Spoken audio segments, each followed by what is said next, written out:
Life was good in our small suburban town. Nestled in the heart of Virginia, Cedarville was the kind of place where everyone knew each other. The town itself was a picturesque postcard: tree-lined streets, white picket fences, and neighbors who waved to each other every morning. My name is Mike, and I lived in a cozy two-story house on Maple Street with my wife, Emily, and our two kids, Jake and Sophie. Emily and I had been married for 12 years. She was the quintessential girl next door, with a warm smile that could light up a room and a laugh that was infectious. We met in college and hit it off instantly. Our relationship felt like it was destined to be, filled with late-night talks, shared dreams, and promises of forever. I worked as a project manager at a construction firm, while Emily balanced her time between her part-time job as a graphic designer and taking care of our kids. Jake, our 10-year-old, was an energetic bundle of joy. He loved soccer, video games, and had an insatiable curiosity about how things worked. Sophie, our little princess, was 7 and already showing signs of being a budding artist. Her drawings adorned every wall in our home, a testament to her creative spirit. Our home was always filled with laughter and the sweet chaos that comes with raising kids. Weekends were spent at soccer games, family barbecues, and trips to the local ice cream parlor. On the surface, we were the perfect family, a loving couple with 2 adorable kids and a bright future ahead of us. But as anyone who's been married for a while knows, life has a way of throwing curveballs when you least expect it. Beneath the surface, the cracks in our seemingly perfect life were starting to show, and those cracks would soon turn into chasms that would change everything. It all started subtly. At first, I didn't notice the small changes in Emily's behavior, but looking back, the signs were there. Emily had always been a creature of habit, her days filled with a comforting routine. But over the past few months, things started to shift. Emily began spending more time on her appearance. She had always been naturally beautiful, but now she was putting in extra effort. New clothes, frequent trips to the salon, and a sudden interest in makeup tutorials. When I commented on it, she brushed it off, saying she just wanted to feel good about herself. I accepted that explanation, happy that she was taking time for self-care. Then, there were the late nights. Emily's graphic design job rarely required overtime, but she started coming home later and later. She would tell me about tight deadlines and demanding clients, her eyes darting away when I asked for details. I wanted to believe her, but a nagging doubt began to creep in. Our sex life, once passionate and frequent, dwindled to almost nothing. When I tried to initiate intimacy, she often had excuses. She was tired, stressed, or not feeling well. I tried to be understanding, attributing it to the pressures of work and parenting. But the more it happened, the more I felt a growing distance between us. Emily also became more protective of her phone. She had never been secretive about her texts and calls before, but now her phone was always with her, never left unattended. If it buzzed and I glanced over, she would quickly snatch it up, claiming it was just spam or a message from a friend. It wasn't until one Saturday morning that my suspicions began to solidify. Emily was in the shower, and her phone was charging on the nightstand. I noticed a message preview from a contact saved as Sarah, but the content was anything but platonic. "Last night was amazing. Can't wait to see you again." My heart raced as I stared at the message, a cold dread settling in my stomach. When she came out of the shower, I asked her about Sarah. Emily looked startled, her eyes widening just a fraction before she composed herself. She told me Sarah was a new colleague, and they had gone out for drinks with a group from work. The message, she explained, was a joke taken out of context. I wanted to believe her, to trust the woman I had shared my life with for over a decade. But something in her tone, in the way she quickly changed the subject, left me uneasy. As weeks passed, the nagging doubt became a constant companion. I found myself scrutinizing every little detail: her sudden mood swings, the hushed phone conversations, and the way she seemed to be lost in her thoughts. The woman I loved was slipping away from me, and I was desperate to understand why. I started paying more attention, noting the days she was late, the clothes she wore, and the excuses she gave. I even checked her phone when I had the chance, but she had become adept at covering her tracks. The messages were always deleted. The call logs cleared. The tipping point came when she claimed to be going on a weekend work trip. It was unusual for her to travel for work, and something about the way she told me didn't sit right. I decided to follow her, needing to know if my fears were justified or if I was just being paranoid. That weekend marked the beginning of the end, the moment when the truth I dreaded became undeniable. Emily left early Saturday morning, suitcase in hand, her smile not reaching her eyes. She kissed me on the cheek and told me she'd be back by Sunday evening. I watched her drive away, a mix of anxiety and determination brewing inside me. After giving her a head start, I grabbed my jacket and keys and followed. It didn't take long to catch up to her. Cedarville was small, and there were only so many ways out of town. She drove to the next city over, Richmond, a bustling urban center, about an hour away. As I tailed her, my mind raced with possibilities, each one more painful than the last. She parked at a hotel, the kind that catered to business travelers and weekend tourists. I watched as she checked in, her demeanor relaxed, almost carefree. After she disappeared inside, I parked my car and waited, my heart pounding in my chest. I decided to wait for a while before making my move. The minutes felt like hours, each tick of the clock amplifying my tension. Eventually, I couldn't stand it any longer. I walked into the hotel lobby, my stomach in knots. At the front desk, I pretended to be a concerned husband checking on his wife's reservation. A sympathetic receptionist told me her room number without much hassle, 308. I took the elevator to the third floor, each ding of the elevator increasing my anxiety. I stood outside her door for a moment, my hand poised to knock, but frozen by fear. What would I find on the other side? Taking a deep breath, I knocked. There was a shuffle behind the door, and then it opened. Emily stood there, her eyes wide with shock. For a moment, we just stared at each other, the silence thick and heavy. Then a voice called out from inside the room. "Emily, who's at the door?" It was a man's voice. My worst fears were confirmed. Before she could react, I pushed past her into the room. Standing by the bed, wearing nothing but a towel, was a man I had never seen before. He looked to be in his late 30s, with dark hair and a smug expression that made my blood boil. "Who the hell are you?" I demanded, my voice trembling with rage.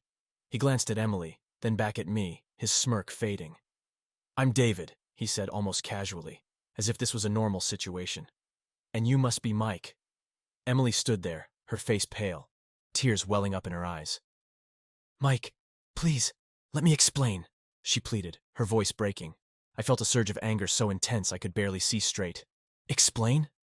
What is there to explain? You've been lying to me, cheating on me." David had the audacity to step forward, attempting to calm the situation. "Listen, man, this isn't what you think." I cut him off, my fists clenched. "Don't you dare. You don't get to talk to me. You don't get to tell me what this is." Emily tried to reach out, but I stepped back, the betrayal cutting deeper than any physical wound. "How long?" I asked, my voice barely a whisper. She hesitated, looking at the floor. "A few months," she admitted. "It started as just flirting at work, but then it became more," I finished for her, the weight of her words crushing me. "How could you, Emily? After everything we've been through?" She sobbed, unable to meet my eyes. "I'm so sorry, Mike. I never meant for it to go this far. I was unhappy and—" "Unhappy?" I interrupted. "You think I'm not unhappy? You think I don't feel pressure, stress, the weight of responsibility? But I never turned to someone else. I never betrayed you." David wisely stayed silent, but his presence was a constant reminder of her betrayal. The room felt suffocating, the walls closing in on me. I needed to get out, to escape the nightmare that had become my reality. Without another word, I turned and walked out, leaving Emily sobbing and David standing there, dumbfounded. I drove home in a daze, my mind reeling from the shock. The woman I had loved and trusted had shattered my heart, and I didn't know how I would ever pick up the pieces.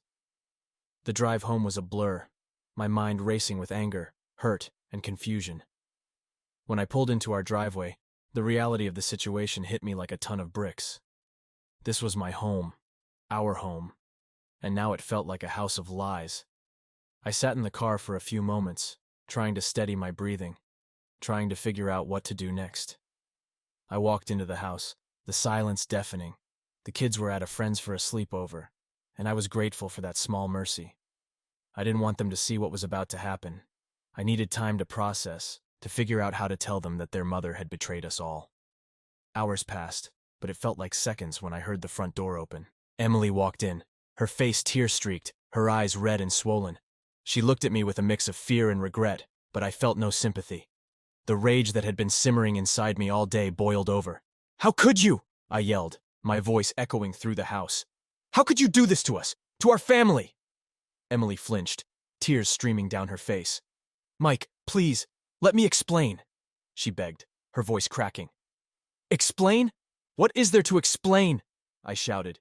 "You had sex with another man. You lied to me, to our kids. You destroyed everything."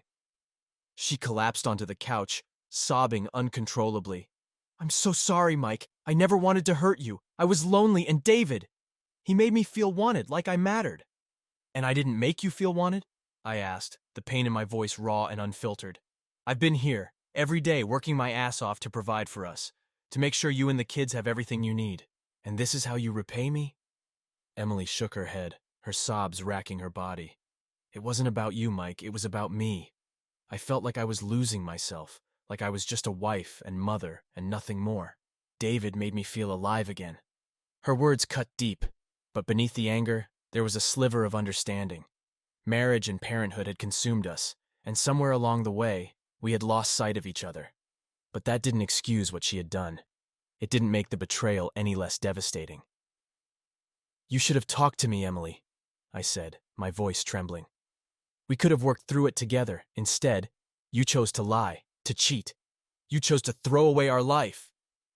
She looked up at me, her eyes filled with desperation. "I know, Mike. I know I messed up. I know I don't deserve your forgiveness, but please, can we try to fix this? For the kids?" The mention of Jake and Sophie broke my heart. They were innocent in all of this, and the thought of them growing up in a broken home tore me apart. But the damage was done, and I didn't know if I could ever look at Emily the same way again. "I don't know," I said, my voice barely above a whisper. "I need time to think. I need space." Emily nodded, her shoulders slumping in defeat. "I understand," she said, her voice small and fragile. "I'll go stay with my sister for a while." She packed a bag and left, the silence that followed her departure heavy and oppressive. I sat alone in the living room, surrounded by memories of a life that now felt like a lie. I knew the road ahead would be long and painful, but for the sake of our kids, I had to find a way to move forward. As I sat there, the weight of the betrayal settled in, and I knew that whatever happened next, our lives would never be the same. The days that followed Emily's departure were a haze of anger and heartbreak. I was a shell of my former self, going through the motions at work and barely holding it together for the kids. The betrayal had shattered me, and I couldn't escape the thoughts of Emily and David together. The more I thought about it, the more I realized I couldn't just let it go. I needed to do something, to reclaim a sense of control over my life. The anger inside me festered, transforming into a cold resolve. If Emily and David thought they could get away with this, they were sorely mistaken. I started by doing some digging. It wasn't hard to find out more about David. A few phone calls and a bit of online sleuthing revealed that he was married, with a family of his own. The hypocrisy was staggering, and it fueled my desire for revenge. I knew where he worked, a sleek office building in downtown Richmond. I took a day off work, telling my boss I needed to handle some personal matters. Armed with the knowledge of David's schedule, I waited outside his office one afternoon, my pulse pounding in my ears. When he finally emerged, I followed him to a nearby bar. I watched as he greeted a few colleagues, laughing and joking as if he didn't have a care in the world. The sight of his carefree demeanor made my blood boil. How dare he carry on like this after tearing my life apart? I approached him, my fists clenched, my mind a blur of rage. "David," I said, my voice low and dangerous. He turned, surprise flickering across his face. "Mike, what are you doing here?" I didn't give him a chance to react. I grabbed him by the collar and slammed him against the wall, my face inches from his. "You think you can just screw my wife and get away with it?" His eyes widened in fear, his hands coming up in a placating gesture. "Mike, listen. Shut up," I hissed. "You're going to pay for what you did. You and Emily." Before he could respond, I landed a punch square on his jaw, the impact sending a shock of satisfaction through me. He staggered, clutching his face, but I didn't stop. I hit him again and again, each punch a release of the pent-up rage and betrayal that had consumed me. People in the bar started to notice, some shouting for us to stop, others pulling out their phones to record the altercation. I didn't care. All I could see was red. All I could feel was the need to make him suffer. Eventually, a couple of guys pulled me off him, holding me back as he slumped to the floor, blood trickling from his nose and mouth. "This isn't over!" I spat, my voice shaking with fury. "You stay away from my family, or next time it'll be worse." I walked out of the bar, my knuckles throbbing, my heart racing. The satisfaction of hitting him, of making him feel some of the pain he had caused me, was fleeting. The reality of my actions set in, and I knew I couldn't continue down this path. Violence wasn't the answer, but it had given me a momentary release, a brief reprieve from the suffocating hurt. The next step in my plan for revenge was more calculated. I knew that David's wife, Claire, deserved to know the truth. I found her number and called her, my hands shaking as I dialed. When she answered, I could hear the happiness in her voice, completely unaware of the bomb I was about to drop. "Claire, my name is Mike. You don't know me, but I need to tell you something about your husband," I began, my voice steady despite the turmoil inside me. "David has been having an affair with my wife, Emily." There was a moment of silence on the other end of the line, and then a choked sob. "What? How do you know?" I told her everything. How I discovered the affair, the texts, the lies, and finally the confrontation at the hotel. Each detail seemed to break her a little more, and by the end, she was crying uncontrollably. "I'm so sorry," I said, feeling a pang of guilt for being the bearer of such devastating news. "But you needed to know." She thanked me through her tears, and we hung up. I knew that I had shattered her world, just as mine had been shattered. It wasn't satisfaction I felt, but a grim sense of justice. David's life was now in turmoil, and he would face the consequences of his actions. Revenge didn't bring me the closure I hoped for, but it was a step toward reclaiming my life. As I sat alone in the quiet house that night, I realized that the path to healing would be long and painful. But for the first time since the discovery of the affair, I felt a flicker of hope that I could move forward. Days turned into weeks, and the initial shock and rage began to settle into a dull ache. Emily stayed with her sister, and I focused on taking care of Jake and Sophie, trying to shield them from the storm that had upended our lives. I knew that the time for confrontation had come, not with fists or anger, but with words that needed to be said. Emily and I agreed to meet at a local park, a neutral place where we could talk without the weight of our shared home pressing down on us. It was a crisp autumn afternoon, the leaves turning vibrant shades of red and gold. The park was nearly empty, the quiet only broken by the occasional rustle of leaves and distant laughter of children playing.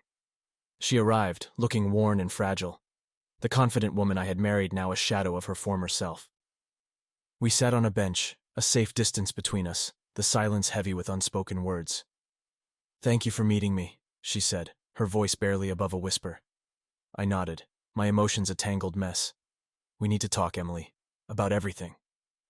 She looked at her hands, twisting them nervously. "I know, I'm so sorry, Mike, for everything. I never wanted to hurt you or the kids." "Then why?" I asked, my voice breaking. "Why did you do it?" She took a deep breath, her eyes filling with tears. "I was unhappy. I felt lost, like I was drowning in the roles of wife and mother. I missed the person I used to be. And David, he made me feel like that person again." "But why didn't you talk to me?" I asked, the pain evident in my voice. "Why didn't you tell me how you were feeling?" "I was afraid," she admitted. "Afraid that you wouldn't understand, that you'd see it as a weakness. I didn't want to burden you with my feelings when you were already doing so much for us. Emily, we promised to be there for each other no matter what," I said, the hurt giving way to a deep sadness. "You should have trusted me. We could have worked through it together." She nodded, wiping away her tears. "I know, and I regret it every day. I betrayed you, and I betrayed our family.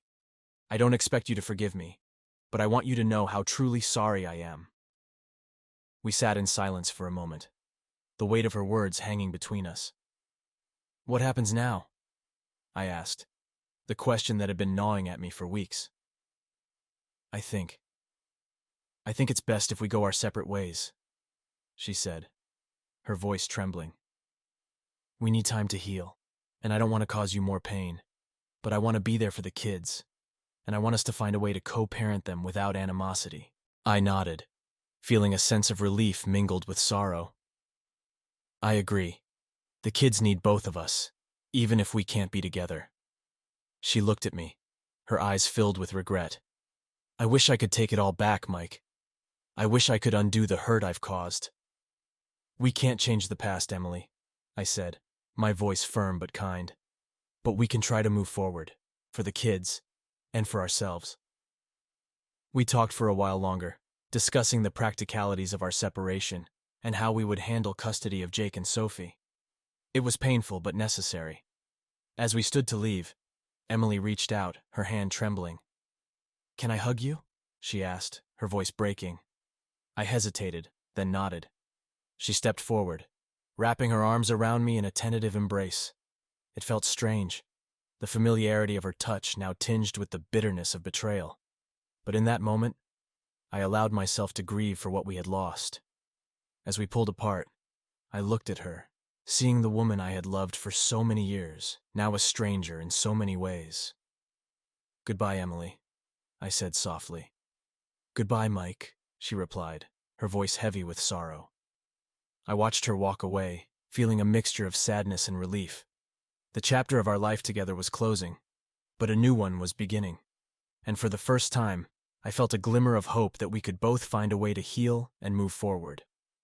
The decision to divorce was mutual, but that didn't make the process any less grueling. The legal machinery of ending a marriage ground on, indifferent to the emotional wreckage it left in its wake. Emily and I both hired lawyers, aiming for a civil resolution. We agreed that our primary concern was the well-being of Jake and Sophie. The courtroom was cold, both in temperature and atmosphere. The sterile environment made the whole ordeal feel even more surreal. Emily and I sat on opposite sides, our lawyers between us, a gulf of paperwork and legal jargon separating what was left of our once shared life. The judge, a stern-looking woman with an air of no-nonsense authority, presided over the proceedings. We had already agreed on most terms through mediation: joint custody of the kids, splitting assets, and no alimony. But seeing everything laid out in black and white, dissected into legal terms, was a sobering reminder of the finality of it all. Emily's lawyer spoke first, outlining the terms of the divorce. I tried to focus on the details, but my mind kept drifting to memories of our life together. Our wedding day, the birth of our children, family vacations filled with laughter. Each memory was a dagger to the heart, a reminder of what had been and what was now irreparably broken. When it was my lawyer's turn, he reiterated our agreements, emphasizing our commitment to co-parenting Jake and Sophie amicably. The judge asked us both a series of questions, confirming our willingness to abide by the terms. Emily and I answered dutifully, our voices hollow. Then came the part I had been dreading, the judge's final ruling. She looked at us both, her expression unreadable. "This court has reviewed the agreement submitted by both parties," she began. "It is clear that you have both made efforts to prioritize the well-being of your children and to come to a fair and equitable resolution. Therefore, I hereby grant the dissolution of marriage between Michael and Emily Anderson." Her words, though expected, felt like a punch to the gut. It was over. 12 years of marriage, reduced to a few lines on a piece of paper. The judge continued, laying out the custody arrangement. Jake and Sophie would spend weekdays with me and weekends with Emily. We would alternate holidays and make decisions together about their education and health. As the judge's gavel came down, signaling the end of the proceedings, I felt a mixture of relief and profound sadness. The legal part was over, but the emotional journey was just beginning. Outside the courtroom, Emily and I stood awkwardly, our lawyers giving us space. She looked at me, her eyes filled with tears. "Mike, I'm sorry it came to this. I hope one day you can forgive me." I nodded, the words catching in my throat. "I hope so too, Emily. For the kids' sake, we have to make this work." She reached out, her hand brushing mine. "We will, Mike. We owe it to them." We shared a brief, bittersweet smile, and then she turned and walked away. I watched her go, the weight of our shared history pressing down on me. The divorce was final, but the process of healing was far from over. I left the courthouse feeling drained, both emotionally and physically. The crisp autumn air was a stark contrast to the stuffy courtroom, and I took a deep breath, trying to clear my mind. The path ahead was uncertain, but I knew I had to keep moving forward. For Jake, for Sophie, and for myself. That evening I picked up the kids from school, their laughter and chatter a balm for my wounded heart. We went out for ice cream, a small celebration of our new beginning. As I watched them, I realized that despite the pain and the loss, I still had them, and they still had me. We would find a way to build a new life, one step at a time. The weeks following the divorce were challenging, filled with a mix of relief, sadness, and a gradual acceptance of my new reality. I focused on creating a stable environment for Jake and Sophie, determined to provide them with the love and support they needed. The house felt emptier without Emily, but it also felt like a place where we could heal and start anew. I threw myself into work, taking on new projects and responsibilities. It was a welcome distraction, a way to fill the hours that used to be spent with Emily. My colleagues, aware of my situation, were supportive and understanding. They gave me the space I needed while also offering a sense of normalcy. Evenings were dedicated to the kids. We established new routines, creating a sense of continuity and security. Jake's soccer games became a highlight of our weekends, his enthusiasm and skill growing with each match. Sophie's artistic talents continued to flourish, and our home was soon filled with her vibrant drawings and paintings. Co-parenting with Emily was a delicate balancing act. We maintained a civil relationship for the sake of the kids, communicating openly about their needs and schedules. There were awkward moments, lingering hurt and unresolved feelings, but we both made a conscious effort to keep things amicable. One Friday evening, after dropping the kids off at Emily's for the weekend, I found myself with an unfamiliar feeling. Free time. I decided to call up an old friend, Mark, who had been a constant support through everything. We met at a local bar, the kind of place we used to hang out at before life became so complicated. Over beers, we talked about everything and nothing, the easy camaraderie a balm for my weary soul. Mark listened as I recounted the ups and downs of the past few months, his sympathetic nods and occasional jokes lifting my spirits. "You know, Mike," he said after a particularly lengthy vent about the complexities of co-parenting, "you're doing better than you think. It's okay to take some time for yourself, too. You deserve to be happy." His words stayed with me. Happiness had felt like a distant, almost unattainable goal, buried beneath layers of pain and responsibility. But as I looked around the bar, filled with people laughing and enjoying life, I realized that maybe, just maybe, it was possible to find joy again. I started to make small changes, focusing on self-care and rediscovering hobbies that I had abandoned over the years. I dusted off my old guitar, spending quiet evenings strumming familiar tunes. I joined a local gym, the physical exertion a cathartic release for my pent-up emotions, and I began to reconnect with friends, rebuilding a social life that had long been neglected. One Saturday, while picking up the kids from Emily's, she invited me in for a cup of coffee. It was a tentative olive branch, an attempt to bridge the gap that had grown between us. We sat at the kitchen table, the conversation initially stilted but gradually easing into a more natural rhythm. "I've been seeing a therapist," she admitted, stirring her coffee absent-mindedly. "It's helped me understand a lot about myself, about why I did what I did. I'm trying to become a better person, for the kids and for myself." I nodded, appreciating her honesty. "I've been thinking a lot too, trying to find ways to move forward and be the best dad I can be." We shared a moment of mutual understanding, the past still a painful presence, but no longer an insurmountable barrier. It wasn't reconciliation in the traditional sense, but it was a step towards healing and perhaps, someday, forgiveness. As the months passed, I found myself slowly emerging from the shadow of betrayal. There were still difficult days, moments when the memories resurfaced and the pain felt fresh. But those moments were becoming less frequent, replaced by new experiences and a growing sense of hope. One evening, after putting Jake and Sophie to bed, I sat on the porch, a glass of whiskey in hand. The night was calm, the stars twinkling overhead, and for the first time in a long while, I felt a sense of peace. The journey had been arduous, and the scars would always be there, but I had survived. I had found strength in my children, in my friends, and in myself. The future was still uncertain, but it was also filled with possibilities. I was learning to live again, to embrace the moments of joy, and to navigate the challenges with resilience. As I took a sip of my drink, I thought about the life I had built, and the new life that lay ahead. It wasn't the life I had planned, but it was mine, and I was ready to live it fully. In the end, I had learned that life is a series of unpredictable events, each one shaping us in ways we can't always foresee. But through it all, we have the power to choose how we respond, to find strength in adversity, and to create a new beginning from the ashes of the past.